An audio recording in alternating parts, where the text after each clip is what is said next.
Hi, welcome to Dale McCluskey's Dog Training. My name is Dale McCluskey, and on today's show and today's video, I'm going to discuss the aspect of protection work, of bite work. I'm going to go over a couple things to kind of think about as you're seeking out answers, as you're looking to increase the level of results with your police dog, police service dog. And basically gets you thinking a little more about the relationship within the context of your role, as to how critical your role is, and kind of get you thinking a little more differently about dominance and what it represents, and what the overall the best path to take with training is. There's a lot of debate about bite and hold versus bark.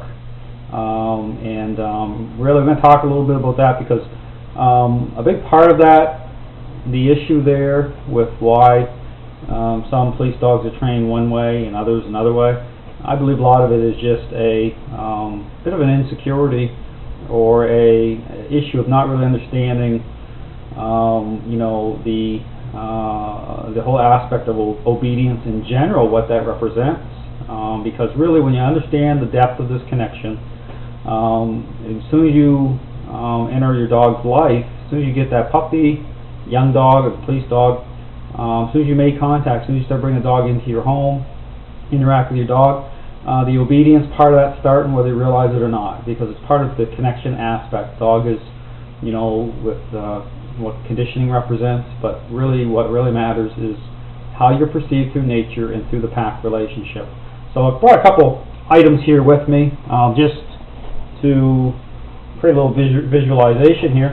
The first thing I brought with me, you can see, is the exposed bite piece, arm piece that police officers use for the bite work part of it.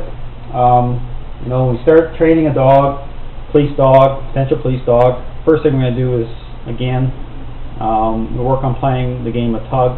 And really, this game of tug, to build a dog up to take an arm, which involves a lot of, really role playing.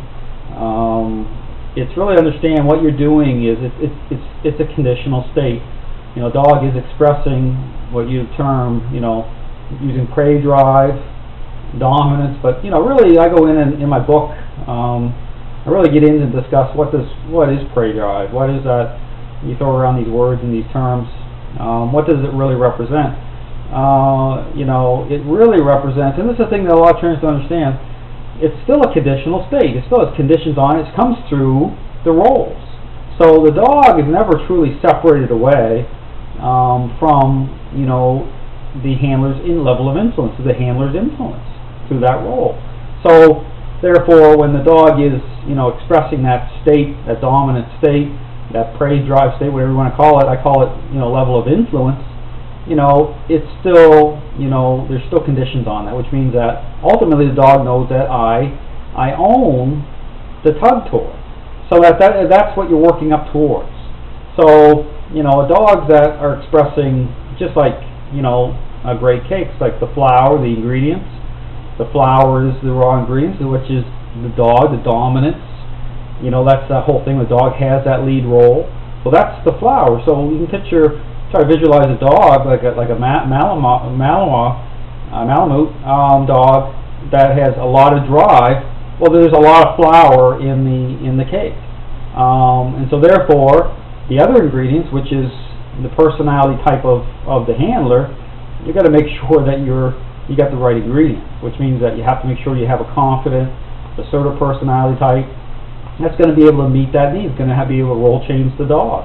So otherwise, what becomes, and you can see this through this even with the bite work interaction, a dog that's expressing too much influence and power, there's a level of mind separation, which means when the handler says out, wants the dog to stop, to release, the dog is going to continue to hold in at a certain level. And so, and this gets really into this whole thing about what the best path, whether it's bite and hold. What it really comes from a lot of times is this whole fear that you want your dog to be reliable, to be dependable. A dog, when you send a dog into a situation, the dog is going to, is going to counteract, is going to go in and grab the person with the knife or gun or whatever. But the problem with that type of methodology or thinking is that what it does is it gives the dog, and this can spill over into other aspects of, because one thing really blends into something else. The dog has a certain level of power, is allowed to express that power unconditionally. Okay, there's no conditions attached to that level. The dog is really going in and biting in, and he gets that just immediately in his dog's mind. The dog gets that, and there's no kind of an eject button to stop it in that dog's mind at that level. It's going to contaminate other things. The dog really it's really important to understand that that can lead into liability issues. It can lead into other problems with say tracking itself. When you see dogs, they bring their head up off that track too much, they're looking for the bite. They're expressing that state of mind at too high of a level because the right amount or a high level of influence hasn't been established. And it does take a lot of work. Don't be fooled. I'm not suggesting this doesn't take hard work, doesn't take a good helpers, but there's no way really around it. I mean, that's what you should be going for anyway. And because if a dog has a certain level of influence at too high of a level, there's mind separation, then it's going to spill over, and you will notice that there's going to be problems in that. So the training really, in my opinion, really should be the whole thing with we call it bite and hold, but there's got to be a mechanism there. The dog is going to not just get that type of engagement at that level unconditionally. It's got to be, dogs should be built up to, in various commands to be able to send a dog in and, and have that level of control. In a high drive dog, when you build a dog up the right way, and it's harmony here, so there is no danger or fear of, of impacting the dog's drive. It's just understanding how the relationship really works, how the dog's mind is governed and influenced, and just to work and build on that. But the thing is, and I talk about this a lot in these videos, I'm in a series here I'm doing for police officers. I'm going to talk about this a little bit because it's really important that you get the methodology down a little more. In my opinion, there's no such thing as a handler. I mean, you should be building yourself up to the level where you're really starting to gain good insight.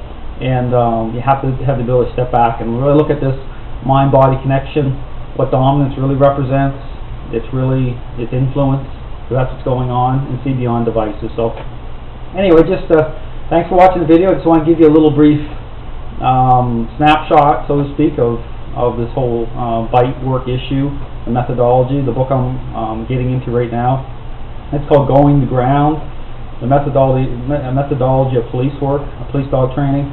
It's really going to get into this, but these videos too will be helpful. I'm going to get into some of this discussion too about it, and just challenge you to challenge yourself with how you think about the relationship, and just always be kind of try to step back and look beyond the surface, look beyond appearances, and just kind of think about your dog if you're having some issues that you want to make sure that you get that level of control with your dog. Again, thanks very much for joining me in the video, and invite you to check out my website and my other videos, and just thanks again.